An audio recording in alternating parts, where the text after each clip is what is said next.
Hello and welcome to another video of Career Map online YouTube channel. আমাদের মোটো selection is addiction. তো আমাদের এর আগের পার্ট কিন্তু এসে গেছে অলরেডি ইউটিউবে আমাদের চ্যানেলে, যেখানে আমরা PSC food SI special sure short 30টা কোয়েশ্চেনের একটা সিরিজ নিয়ে এসেছিলাম এবং আজকে সেই সিরিজের সেকেন্ড পার্ট শুরু হতে চলেছে। আজকে আমরা বাকি আরো 30টা কোয়েশ্চেন নিয়ে তোমাদের সাথে ডিসকাস করব। যারা আগের পার্টটা দেখোনি তারা কিন্তু অবশ্যই দেখে নিও ওইটা।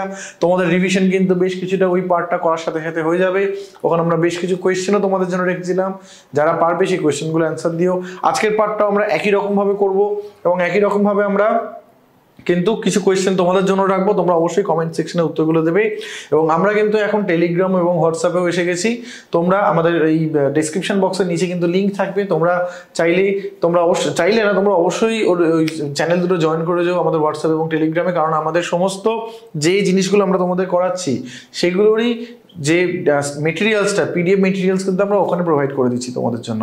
তো তোমরা অবশ্যই তোমাদের জন্যই কিন্তু ওই চ্যানেল দুটোতে জয়েন করে যাও। চলে আসছে আমাদের আজকে প্রথম প্রশ্ন। আমাদের 31 থেকে শুরু হচ্ছে, আগের দিন আমরা 30 পর্যন্ত করেছিলাম, আজকে 31 থেকে শুরু হচ্ছে।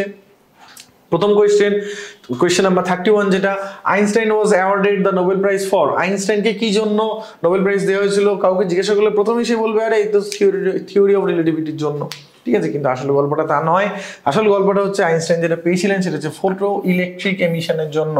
ফটো ইলেকট্রিক এমিশন অর্থাৎ একটা ধাতুর উপর যখন আলো এসে পড়ছে, ধাতুটা একটা ইলেকট্রন ত্যাগ করছে এবং সেই ইলেকট্রনটাকে আমরা কিন্তু একটা সিস্টেমের মাধ্যমে একটা তারের মধ্যে দিয়ে সেই ইলেকট্রনটাকে পাস করাতে পারি এবং তার ফলে লাইটের উপস্থিতিতে আমরা তড়িৎ শক্তি তৈরি করতে পারি, ঠিক আছে? তো যে এই প্রিন্সিপালটার উপরে বেস করে কিন্তু আমাদের এই যে সোলার প্যানেল ট্যানেল এই জিনিসগুলো তৈরি করা হয়, ঠিক আছে? তো এইটার জন্যই কিন্তু আইনস্টাইন মেনলি নোবেল প্রাইজ পেয়েছিলেন, ঠিক আছে? তো বাকি অপশনসগুলো হবে না, special theory of relativity, general theory of relativity, explanations of Brownian motion, সেগুলো হবে না, হবে এইটা। পরের প্রশ্নে চলে আসি আমরা। LCD stands for, LCD বলতে কি বোঝায়? LCD পুরো কথা কি? Liquid crystal display, low current diode, light circuit display, naan of the above. তো সঠিক উত্তর হয়ে যাচ্ছে option A, liquid crystal display, ঠিক আছে? তো LCD পুরো কথা হচ্ছে লিকুইড ক্রিস্টাল ডিসপ্লে। তোমরা আমাকে জানাবে এখন যে টেকনোলজিটি ইউজ করা হয় LED, এই এলইডির পুরো কথা কি? এলইডি পুরো কথা কি? তোমরা এটা কমেন্ট করে অবশ্যই জানাও। চলে আসছে আমাদের পরের প্রশ্ন। Radio active isotope has a half life period of 3 days. After how many days 1 gram of it will change to 0.125 গ্রাম। এটাও একটা খুব সহজ একটা অঙ্ক। এটা এক ধরনের সেই জিআই এর মতো অঙ্ক, যেটার মাধ্যমে আমরা একটা ছোট্ট ম্যাথামেটিক্যাল ক্যালকুলেশন করে আমরা পেয়ে যাব। তো দেখো 1 গ্রাম রয়েছে আমার কাছে, তাহলে 1 গ্রাম থেকে যদি আমাদের হাফ লাইফ মানে কি, মানে যে সময়ের মধ্যে সেটা অর্ধেক হয়ে যায়। রেডিও অ্যাক্টিভ আইসোটোপটা তো একটা নির্দিষ্ট সময়ের পর তার যে তেজস্ক্রিয়তার কারণে তার যে ভর সংখ্যা এবং পরমাণু ক্রমাঙ্ক দুটোই কমতে থাকে, তো সেটা পরিমাণও কমতে থাকে এবং নির্দিষ্ট সময়ের পরে এটা অর্ধেক হয়ে যায়। সেই নির্দিষ্ট সময়টাকে বলা হচ্ছে হাফ লাইফ। তো 1 গ্রাম থেকে অর্ধেক হবে মানে কত হবে? 0.5 গ্রাম হবে, ঠিক আছে? এটাতে কতদিন সময় লাগবে? তার 3 দিন সময় লাগবে। 0.5 গ্রাম থেকে এর যদি অর্ধেক হতে হয় তাহলে কত হবে? 0.25 গ্রাম হবে এবং এটাতে কতদিন সময় লাগবে? এটাতেও সময় লাগবে 3 দিন এবং 0.25 গ্রাম থেকে তার অর্ধেক মানে কত হবে? 0.125 গ্রাম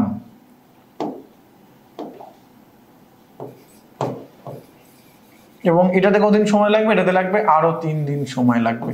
তাহলে 3 দিন মোট কদিন হয়ে যাচ্ছে? 9 দিন। দেখো অপশন বি, তাহলে উত্তর হয়ে যাচ্ছে আমাদের কত? 9 দিন।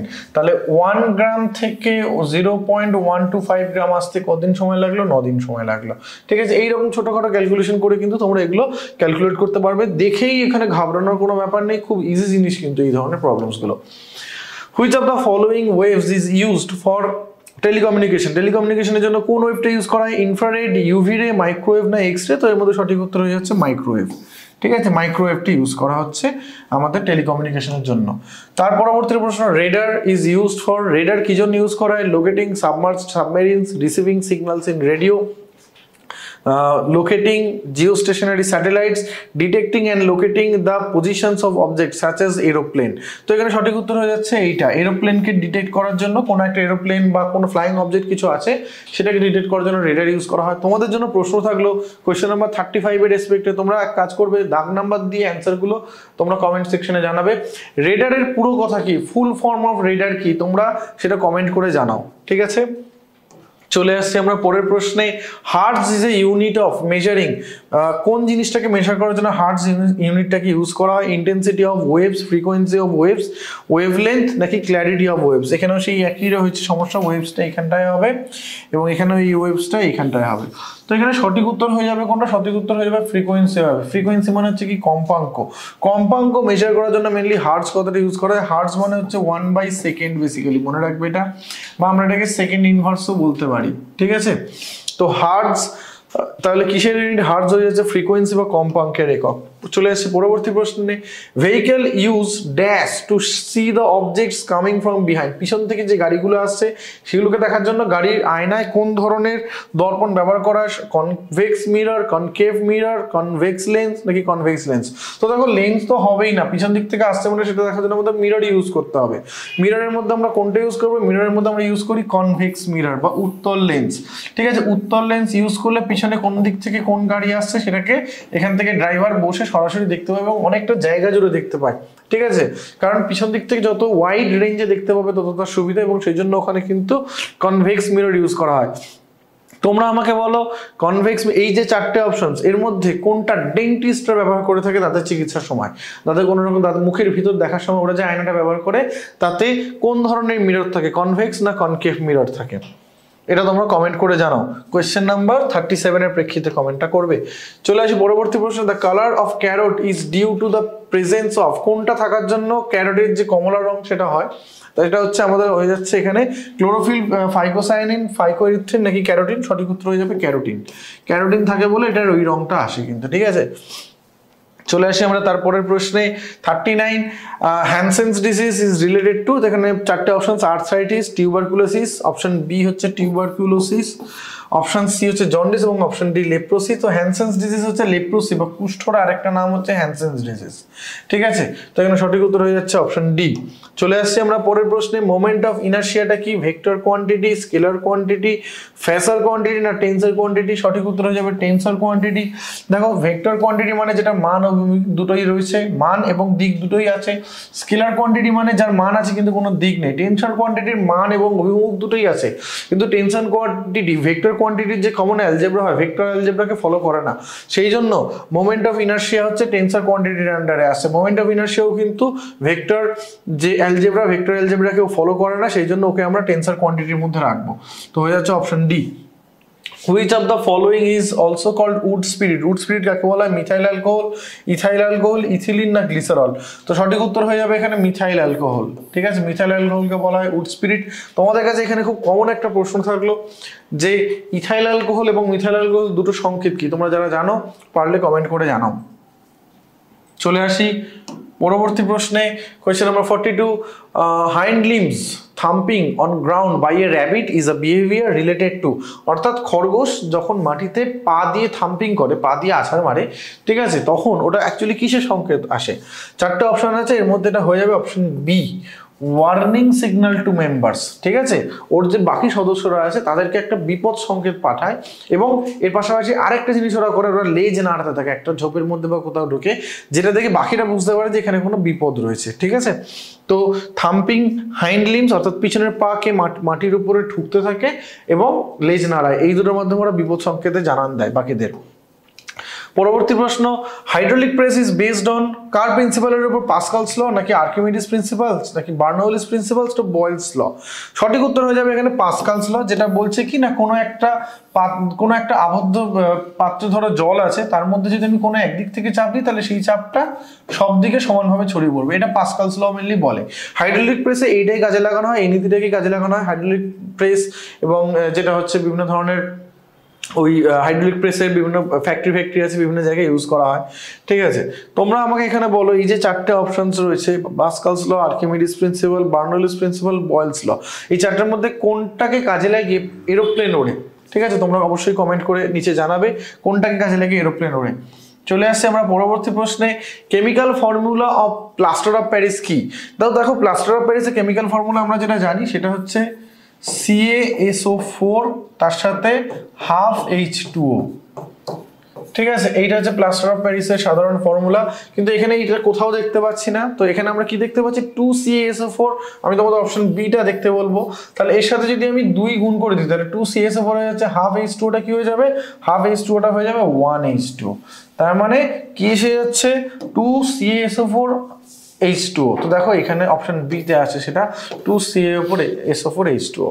ঠিক আছে, তোমরা আমাকে জানাবে যেটা যে Na2CO3, এই Na2CO3 টা কিসের সংকেত? Na2CO3 কে আমরা সাধারণত কি নামে জানি, সাধারণভাবে কি নামে জানি? ঠিক আছে, যেটা তোমরা কমেন্ট করে জানাও কোশ্চেন নাম্বার 44 এর প্রেক্ষিতে। কোশ্চেন নাম্বারটা লিখবে, তার প্রেক্ষিতে তোমাদের অপশনসটা বা অ্যানসারটা লিখে দেবে। Which metal can সোকস up hydrogen, কোন মেটাল হাইড্রোজেনকে সোক আপ করতে পারে, অর্থাৎ হাইড্রোজেনকে নিজের যে মুক্ত পৃষ্ঠ যে সারফেস রয়েছে সেখানে আটকে রাখতে পারে? এখানে সঠিক উত্তর হয়ে যাচ্ছে প্যালাডিয়াম। প্যালাডিয়াম কিন্তু নিজের মুক্ত পৃষ্ঠে হাইড্রোজেনকে রেখে দিতে পারে সাধারণ তাপমাত্রায়, এবং যখন ওই প্যালাডিয়ামকে উত্তপ্ত করা হবে তখন ওই হাইড্রোজেনটা আবার রিলিজ করে দেবে। ঠিক আছে, চলে আসছি তারপরের প্রশ্ন, question number 46। Type metal consist of, type metal কি দিয়ে তৈরি হয়? টাইপ মেটাল তৈরি হয় এখানে অপশন ডি, টাইপ মেটাল জানো একটা অ্যালয়, টাইপ মেটাল তৈরি হয় লেড, টিন অ্যান্ড অ্যান্টিমনি দিয়ে, লেড, টিন আর অ্যান্টিমনি দিয়ে টাইপ মেটাল তৈরি হচ্ছে। চলে আসছি আমরা question number 47, an element M has mass number 19 and atomic number 9, the ions of that element will be, আয়ন্সটা কি হবে? তো এই ক্ষেত্রে এলিমেন্টটার নাম হচ্ছে M। ঠিক আছে, তাহলে M এর অ্যাটমিক নাম্বার হচ্ছে 9, তাহলে আমরা নিচে লিখবো, মাস নাম্বার 19 মানে উপরে লিখবো। তো আয়ন গঠনের ক্ষেত্রে মাস নাম্বার কোনো রকম কাজে লাগে না, তাহলে এটাকে আমরা দেখবো না, এটা জাস্ট আমাদের কনফিউজ করার জন্য দেওয়া হয়েছে। আমাদের লাগবে কোনটা? 9 মানে একে যখন আমি পরমাণু কক্ষে সাজাবো এটার ইলেকট্রন ওরিয়েন্টেশন কি হবে? 2,7। ঠিক আছে, 2,7। তাহলে এর নিকটবর্তী নিষ্ক্রিয় মৌল হচ্ছে যার, সেটা হচ্ছে নিয়ন, যার ইলেকট্রন ওরিয়েন্টেশন হচ্ছে 2,8। তাহলে ওকে 7টা থেকে 8টা ইলেকট্রন হতে গেলে ওকে কি করতে হবে? একটা ইলেকট্রন নিতে হবে। একটা ইলেকট্রন নিতে যাওয়া মানে কি, মানে যদি এম থাকে তাহলে একটা ইলেকট্রন নিলে ওর মাথায় একটা মাইনাস হয়ে যাবে, ওটা একক ঋণাত্মক আধান বিশিষ্ট আয়নে পরিণত হবে। সঠিক উত্তর হয়ে যাবে অপশন বি। ঠিক আছে, তোমরা এখানে এই কোশ্চেনটার প্রেক্ষিতে এই যে এম, এই এম এর নাম কি হবে, এমটা কোন এলিমেন্ট সেটা তোমরা যারা জানো কমেন্ট করে জানো। চলে আসে আমাদের কোশ্চেন নাম্বার 48 এ, which hormone does release by our skin? তো এখানে সঠিক উত্তর হয়ে যাবে অপশন বি, ক্যালসিফেরল।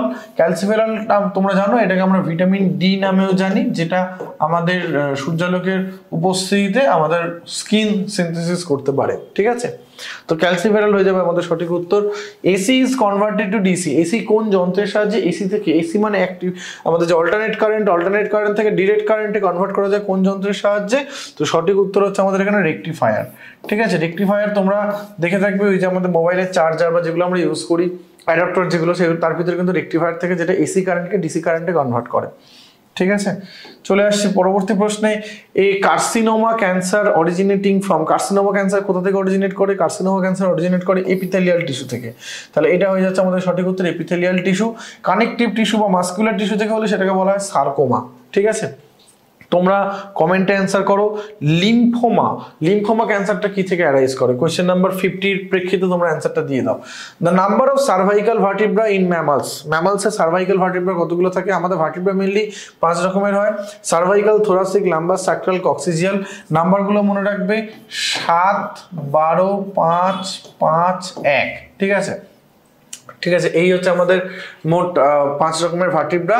তো এর মধ্যে প্রথম যেটা আছে সার্ভাইকাল, সার্ভাইকাল হচ্ছে 7টা। ঠিক আছে, cervical, thoracic, lumbar, sacral, coccyx. ঠিক আছে, তো এর মধ্যে প্রথম হচ্ছে থাকে এই 7টা হচ্ছে সার্ভাইকাল, এবং তাহলে আমাদের এখানে অপশন হয়ে যাচ্ছে অপশন 7। ঠিক আছে, সার্ভাইকাল ভার্টিব্রা আছে কটা? 7টা। সি হর্স ইজ আ, কি বলা হচ্ছে? 4টে options, mammals, plant, fish, none of this. তো সি হর্স হয়ে যাচ্ছে এক ধরনের ফিশ। ঠিক আছে, সি হর্স কিন্তু এক ধরনের মাছ। ঠিক আছে, সি কাউ যেটা সেটা কিন্তু এক ধরনের ম্যামালস, বাট সি হর্স কিন্তু এক ধরনের মাছ। তোমরা এই সি রিলেটেড যেগুলো আছে, sea horse, sea feather, sea pen, sea cucumber, sea mouse, এইগুলো না পারলে একবার একটু দেখে যাও। এর একটা ছোট্ট টিপস দিয়ে রাখলাম, কারণ এখান থেকে একটা দুটো দিয়ে দিলে তাহলে তোমাদেরই সুবিধা। Bird differ from bat in the absence of warm blood, four chambered heart, trachea না ডায়াফ্রাম। তো দেখো ট্রাকিয়া মানে শ্বাসনালী, আমাদেরও থাকে, ওটা পাখিদেরও থাকে। ব্যাট বেসিক্যালি কিন্তু এক ধরনের ম্যামালস, ব্যাট কিন্তু বার্ডস নয়। তো বার্ডস আর আমাদের মধ্যে দুজনেরই ওয়ার্ম ব্লাড থাকে, 4 চেম্বার হার্ট থাকে দুজনেরই, ম্যামালসেরও ট্রাকিয়া থাকে না, যেটা বার্ডসের সেটা হচ্ছে ডায়াফ্রাম। এটা কেবলমাত্র ম্যামালসের একচেটিয়া একটা ক্যারেক্টার। তাহলে আমাদের এখানে সঠিক উত্তর হয়ে যাচ্ছে কি অপশন ডি, ডায়াফ্রাম। তাহলে ডায়াফ্রাম হচ্ছে সেটা যেটা ব্যাট আর বার্ডসকে কিন্তু ডিফার করা যেতে পারে অ্যানাটমিক্যালি। চলে আসি next question number 54। Malaria parasite can best be obtain from blood of its patients. কখন? 1 hour before rise of temperature, 5 hours after temperature, when temperature rise with rigor, and any time. এখানে সঠিক উত্তর হয়ে যাচ্ছে option C, temperature rise with rigors, মানে temperature বাড়ছে তার সাথে কাঁপুনি দিচ্ছে শরীরে, সেই কন্ডিশনে কিন্তু ব্লাডের মধ্যে সবথেকে বেশি প্যারাসাইট থাকতে পারে। আদারওয়াইজ বাকি টাইম যেগুলো রয়েছে সেই টাইমগুলোতে প্যারাসাইট কিন্তু যদি ইনফেক্টেড হয় পার্সনটা, সেই প্যারাসাইটগুলো কিন্তু তাদের যে রেড ব্লাড কর্পাসেল, সেই রেড ব্লাড কর্পাসেলের মধ্যে ঢুকে থাকে। যখনই রেড ব্লাড কর্পাসেলসের মধ্যে ওদের হিমোগ্লোবিন, ওরা অ্যাকচুয়ালি হিমোগ্লোবিন খায়, হিমোগ্লোবিনগুলো কনজিউম করে ওরা রেড ব্লাড কর্পাসেলসকে রাপচার করে বেরিয়ে আসছে, সেই সময় কিন্তু আমাদের এই তোমার মানে আমাদের টেম্পারেচারটা সাডেনলি রাইজ করছে, কারণ আমাদের ইমিউনিটি সিস্টেম ওদেরকে ডিটেক্ট করে ফেলে।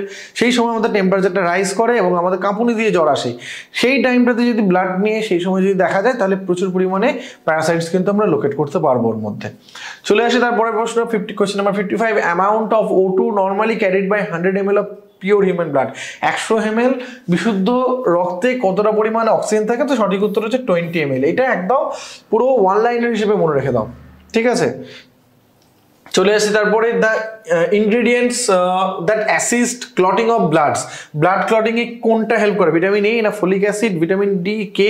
তো সঠিক উত্তর হচ্ছে এখানে ভিটামিন কে। ভিটামিন কে এর প্রধান কাজ হচ্ছে এটা, যেটা রক্ত তঞ্চন বা ব্লাড ক্লটিং এ হেল্প করে। বাকি ভিটামিনগুলোর মধ্যে তোমরা অবশ্যই ভিটামিন এ এর কাজটা আমাকে কমেন্ট করে কিন্তু জানাবে, ঠিক আছে?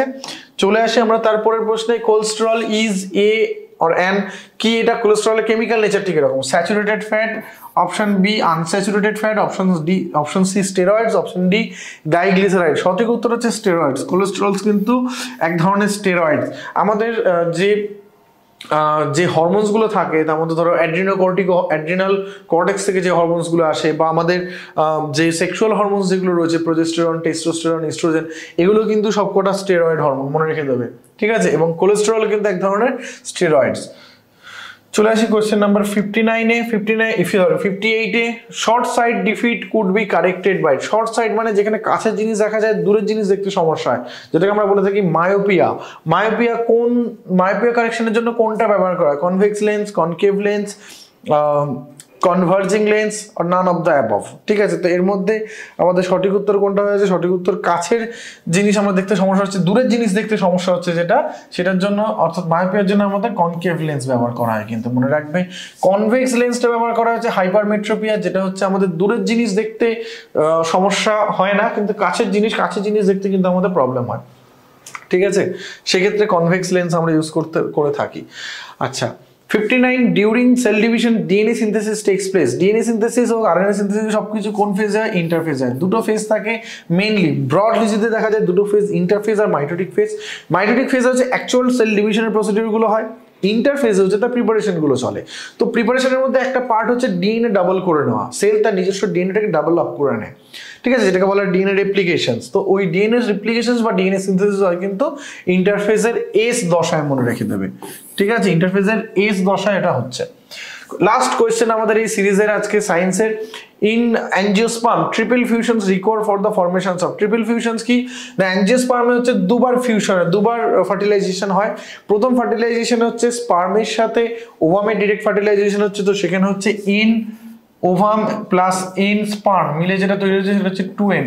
এটা টার্ন করে কিসে? এটা টার্ন করে জাইগোট, দেন সেখান থেকে এমব্রায়ো, এমব্রায়োতে টার্ন আপ করে। কিন্তু এখানে ডাবল ফার্টিলাইজেশনের যে জিনিসটা হয়, সেখানে আরেকটা এন আসে, যে পোলেন গ্রেনসের মধ্যে থেকে দুটো স্পার্ম আসে, একটা ওভামের সাথে কম্বাইন করছে, আরেকটা পোলার নিউক্লিয়াসের সাথে কম্বাইন করে। দুটো পোলার নিউক্লিয়াস থাকে একটা ওভিউলসের মধ্যে, সেখানে দুটো পোলার নিউক্লিয়াসের সাথে কম্বাইন করে ফর্ম করে হচ্ছে সেটা হচ্ছে 3n।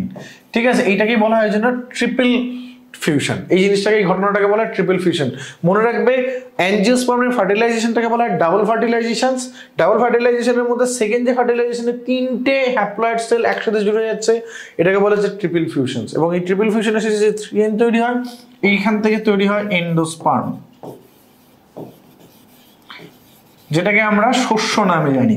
তো এখানে সঠিক উত্তর হয়ে যাবে কি, এখানে আমাদের অপশন বি ছিল এন্ডোস্পার্ম, তো সেইটা হয়ে যাবে আমাদের সঠিক উত্তর। ঠিক আছে, তো আশা করি এই 7টা কোয়েশ্চেন তোমরা এই 7টা কোয়েশ্চেন খুব ভালো করে দেখো এবং এর সাথে এটার যে প্যাটার্নটা ফলো করেছে তোমরা সেই প্যাটার্নগুলো ফলো করো, কারণ এই ধরনের কোয়েশ্চেনই কিন্তু রিপিট হয়েছে বারবার বহুবার। বিভিন্ন সেট তোমরা দেখে নাও, বিভিন্ন ধরনের তোমার প্রিভিয়াস ইয়ারগুলো দেখো, সেখানে কিন্তু এই ধরনের কোয়েশ্চেন তোমরা পাবে। এক্স্যাক্টলি এটা না পাও, হয়তো ভিটামিন কে এর কাজ আমরা এখানে বললাম, তোমাদের সেখানে তো ভিটামিন বি এর কাজ বলা হয়েছে। এই ধরনের কোয়েশ্চেন তোমরা পাবে। তো তোমরা এইটা শেষ অবধি দেখো এবং চেষ্টা করো কোয়েশ্চেনগুলো অ্যান্সার দিতে, যেগুলো তোমাদের জিজ্ঞাসা করা হয়েছে। এবং তোমাদের যেটা বলতে চাই সেটা হচ্ছে, আগামী ফুড এসআই পরীক্ষা তো ধরো শনিবার এবং রবিবার দিন আছে, তো আমাদের হাতে সময় খুবই কম, একদম লাস্ট মোমেন্টের প্রিপারেশন, যতটা পারো রিভিশন দাও এবং বেস্ট অফ লাক তোমাদের। 480টা ভ্যাকেন্সি, চেষ্টা করো। আমাদের যারা সাবস্ক্রাইবার আছো বা যারা ভিউয়ার্স আছে আমাদের রেগুলার, আমরা চাইবো অবশ্যই, আমাদের শুভকামনা থাকবে তাদের জন্য, এবং আমাদের মন থেকে চাইবো যে এই 480 জন যেন আমাদের এই সাবস্ক্রাইবার বা ভিউয়ার্সদের মধ্যে থেকেই আসে। Thank you and tata and wish you all the best.